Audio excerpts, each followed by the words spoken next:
بسم اللہ الرحمن الرحیم۔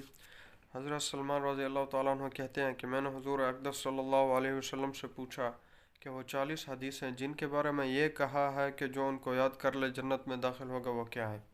حضور اکرم صلی اللہ علیہ وسلم نے ارشاد فرمایا، 1 اللہ پر ایمان لاوے یعنی اس کی ذات و صفات پر، 2 آخرت کے دن پر، 3 فرشتوں کے وجود پر، 4 اور پہلی کتابوں پر، 5 اور تمام انبیاء پر، 6 اور مرنے کے بعد دوبارہ زندگی پر، 7واں اور تقدیر پر کہ بھلا اور برا جو کچھ ہوتا ہے سب اللہ ہی کی طرف سے ہے، نمبر 8 اور گواہی دے تو اس امر کی کہ اللہ کے سوا کوئی معبود نہیں اور حضرت محمد صلی اللہ علیہ وسلم اس کے سچے رسول ہیں، نمبر 9 ہر نماز کے وقت کامل وضو کر کے نماز کو قائم کرے۔ کامل وضو وہ کہلاتا ہے جس میں آداب و مستحبات کی رعایت رکھی گئی ہو، اور ہر نماز کے وقت اشارہ اس بات کی طرف ہے کہ نیا وضو ہر نماز کے لیے کرے، اگرچہ پہلے سے وضو ہو کہ یہ مستحب ہے، اور نماز کے قائم کرنے سے اس کے تمام سنن اور مستحبات کا اہتمام کرنا مراد ہے۔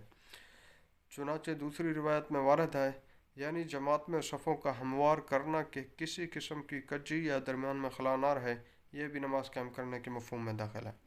نمبر 10 زکوٰۃ ادا کرے۔ نمبر 11 اور رمضان کے روزے رکھے۔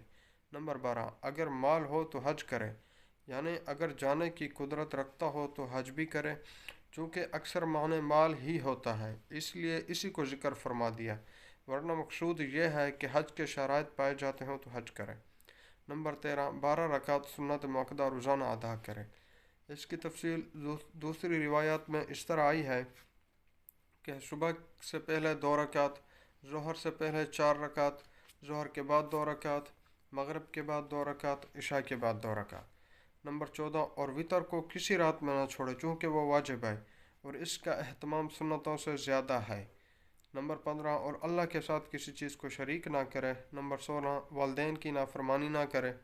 نمبر 17 ظلم سے یتیم کا مال نہ کھاوے، یعنی اگر کسی وجہ سے یتیم کا مال کھانا جائز ہو جیسے کہ بعض صورتوں میں ہوتا ہے تو مذائقہ نہیں۔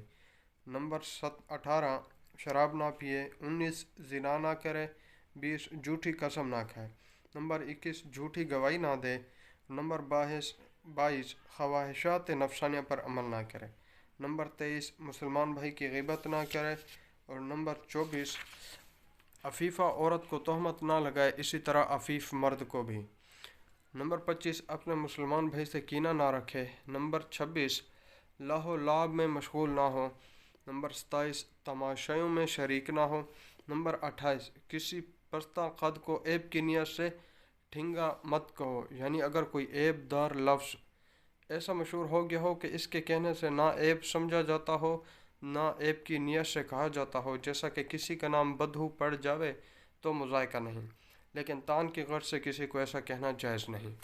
نمبر 29 کسی کا مذاق مت اڑاؤ۔ نمبر 30 مسلمانوں کے درمیان چغل خوری نہ کرو۔ نمبر 31 اور ہر حال میں اللہ جل شانہ کی نعمتوں پر اس کا شکر کرو۔ نمبر 32 بلا اور مصیبت پر صبر کرو۔ 33 اور اللہ کے عذاب سے بے خوف مت ہو۔ نمبر 34 اور رشتہ داروں سے قطع تعلق مت کرو۔ نمبر 35 بلکہ ان کے ساتھ صلہ رحمی کرو۔ نمبر 36 اللہ کی کسی مخلوق کو لعن طعن مت کرو۔ نمبر 37 سبحان اللہ، الحمدللہ، لا الہ الا اللہ، اللہ اکبر، ان الفاظ کا اکثر ورد رکھا کرو۔ اور نمبر 38 جمعہ اور عیدین میں حاضری مت چھوڑو۔ اور نمبر 39 اور اس بات کا یقین رکھ کہ جو کچھ تکلیف و راحت تجھے پہنچی ہے وہ مقدر میں تھی جو ٹلنے والی نہ تھی، اور جو کچھ نہیں پہنچا وہ کسی طرح بھی پہنچنے والا نہ تھا۔ اور نمبر 40 اور کلام اللہ شریف کی تلاوت کسی بھی حال میں مت چھوڑو۔ سلمان رضی اللہ تعالیٰ عنہ کہتے ہیں کہ حضور اکرم صلی اللہ علیہ وسلم سے پوچھا کہ جو شخص اس کو یاد کر لے اس کو کیا اجر ملے گا؟ حضور صلی اللہ علیہ وسلم نے ارشاد فرمایا کہ حق سبحانہ و تقدس اس کا انبیاء اور علماء کے ساتھ حشر فرما دیں گے۔ دعا ہے کہ اللہ رب العزت عمل کی توفیق نصیب فرمائے، آمین۔